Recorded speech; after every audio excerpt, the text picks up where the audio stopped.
Greater Bengaluru ಏನಿದೆ ಎಲ್ಲ ಆಕಾಂಕ್ಷೆಗಳನ್ನು ಮಾನ್ಯ ಡಿ ಕೆ ಶಿವಕುಮಾರ್ ಸಾಹೇಬರು ಮತ್ತು KPCC ಅಧ್ಯಕ್ಷರಾದಂತಹ ಡಿ ಕೆ ಶಿವಕುಮಾರ್ ಸಾಹೇಬರು ಸಭೆಯನ್ನು ಕರೆದು ಯಾವ ರೀತಿ ಒಂದು ಪಕ್ಷ ಸಂಘಟನೆ ಮಾಡಬೇಕು, ಪಕ್ಷಕ್ಕಾಗಿ ಯಾವ ರೀತಿ ಕೆಲಸ ಮಾಡಬೇಕು, ಏನೇನು ಸಮಸ್ಯೆಗಳಿದ್ದಾವೆ ಮತ್ತು ಏನೇನು ಬದಲಾವಣೆಗಳಾಗ್ತವೆ, ಜೊತೆಗೆ ಯಾವ ರೀತಿ ವೋಟರ್ಸನ್ನು ಇದು ಮಾಡಬೇಕು, ಪಕ್ಷವನ್ನು ಕಟ್ಟಬೇಕು, ಪ್ರತಿಯೊಬ್ಬ ಕ್ಯಾಂಡಿಡೇಟ್ನ ಕೆಲಸ ಆಕಾಂಕ್ಷೆಯ ಕೆಲಸ ಏನು, ಅವ್ರ ಜವಾಬ್ದಾರಿ ಏನು ಅನ್ನೋದ್ರ ಬಗ್ಗೆ ಅರಿವು ಮೂಡಿಸುವಂಥ ಕೆಲಸ ಇವತ್ತು ಮಾನ್ಯ ಡಿ ಕೆ ಶಿವಕುಮಾರ್ ಸಾಹೇಬರು ಮಾಡಿದ್ರು.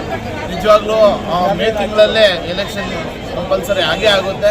ಅದರೊಳಗಡೆ ತಮ್ಮ ಒಂದು ಹಿನ್ನೆಲೆ ತಾವು ಏನು ಯಾವ ರೀತಿ ಕೆಲಸ ಮಾಡ್ತೀರಾ ಅನ್ನೋದ್ರ ಸಮೀಕ್ಷೆ ಮೇಲೆ ನಿಮಗೆ ಎಲ್ರಿಗೂ ಅವಕಾಶಗಳು ಸಿಗ್ತವೆ ಅನ್ನೋ ಮಾತನ್ನು ಸಹ ಕೊಟ್ಟಿದ್ದಾರೆ. ಯಾಕೆಂದರೆ ವ್ಯಕ್ತಿತ್ವ ಮೇಲೆ ಇದು ಈ ಒಂದು ಎಲೆಕ್ಷನ್ ಏನಿದೆ ವ್ಯಕ್ತಿ ಮೇಲೆ ನಡೆಯುತ್ತೆ ಹೊರತು ಯಾವುದೇ ಒಂದು ಏನು ರೆಕಮೆಂಡ್ ಆಗಲಿ ಇನ್ನೊಂದಾಗಲಿ ಆಗಲ್ಲ. ಆ ವ್ಯಕ್ತಿನ ಯಾವ ರೀತಿ ಗುರುತಿಸ್ತಾರೆ, ಆ ಸ್ಥಳೀಯವಾಗಿ ಆ ವ್ಯಕ್ತಿಯ ಹಿನ್ನೆಲೆ ಏನಿದೆ ತಿಳ್ಕೊಂಡು ಅಂಥವ್ರನ್ನ ಆಯ್ಕೆ ಮಾಡ್ತೀವಿ ಅಂತ ಮಾನ್ಯ ಡಿ ಕೆ ಶಿವಕುಮಾರ್ ಸಾಹೇಬರು ಹೇಳಿದ್ದಾರೆ, ಹಾಗೂ ಎಲ್ಲ ಮುಖಂಡರುಗಳು ಹೇಳಿದ್ದಾರೆ. ಬಹಳ ಸಂತೋಷವಾದ ವಿಚಾರ.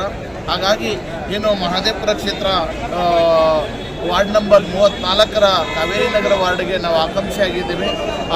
ಕಾವೇರಿ ನಗರ ವಾರ್ಡ್ ಅಲ್ಲದೆ ಇಡೀ ಕ್ಷೇತ್ರದಲ್ಲಿ, ಇಡೀ ರಾಜ್ಯದಲ್ಲಿ ನಾವು ಪಕ್ಷ ಸಂಘಟನೆ ಮಾಡೋದಕ್ಕೆ ಮುಂದಾಗಿರ್ತೀವಿ. ಸೇವೆ ಮಾಡೋದಕ್ಕೆ, ಜನರ ಸೇವೆ ಮಾಡೋದಕ್ಕೆ ಒಂದು ಅವಕಾಶ ಕೊಟ್ಟರೆ ನಿಜವಾಗ್ಲೂ ಮುಂದಿನ ದಿನಗಳಲ್ಲಿ ಇಡೀ ರಾಜ್ಯದಲ್ಲಿ ನಾವು ಪಕ್ಷಕ್ಕೆ ದುಡಿತೀವಿ ಅಂತೇಳಿ ಹೂಡಿ ಚಿನ್ನಿ ನಮ್ಮ ಹೆಸರು ಭಾರತೀಯ ಸೇವಾ ಸಮಿತಿ ರಾಷ್ಟ್ರೀಯ ಅಧ್ಯಕ್ಷರು. ಈಗಾಗಲೇ ನಾವು ಹಲವಾರು 25 ವರ್ಷಗಳಿಂದ ಸೇವೆಯನ್ನು ಮಾಡ್ಕೊಂಡು ಬಂದಿದ್ದೀವಿ.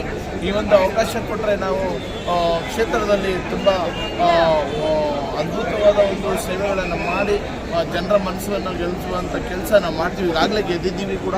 ಈಗಾಗಲೇ ಸಮೀಕ್ಷೆಯಲ್ಲೂ ಸಹ ಎಲ್ಲರ ಆಶೀರ್ವಾದ ನಂಬಿಕೆ ಒಂದು ಭರವಸೆ ಕೊಟ್ಟಿದ್ದಾರೆ. ಹಾಗಾಗಿ ಪ್ರತಿಯೊಬ್ಬರೂ ನಮ್ಮ ಕುಟುಂಬದಲ್ಲಿ 25 ವರ್ಷಗಳಿಂದ ನಮ್ಮ ಅಣ್ಣ ತಮ್ಮಂದರು ಎಲ್ಲರೂ ನಮ್ಮ ಕುಟುಂಬದವರು ಸುಮಾರು 40-50 ವರ್ಷಗಳಿಂದ ನಾವು ಕಾಂಗ್ರೆಸ್ ಪಕ್ಷಕ್ಕೆ ನಮ್ಮ ಕುಟುಂಬ ಗೌರವ ಕೊಟ್ಕೊಂಡು ಓಟುಗಳನ್ನು ಹಾಕ್ಕೊಂಡು ಪಕ್ಷಕ್ಕಾಗಿ ದುಡಿದಿದ್ದಾರೆ. ಹಾಗಾಗಿ ನಾವು ಈ ಒಂದು ಪಕ್ಷಕ್ಕೆ ಋಣಿಯಾಗಿರ್ತೀವಿ. ಆಗ ನಮಗೆ ಒಂದು ಅವಕಾಶ ಕೊಡಬೇಕು ಅಂತ ಈ ಸಂದರ್ಭದಲ್ಲಿ ಹೇಳೋಕ್ಕೆ ಬಯಸ್ತೀನಿ. Okay sir.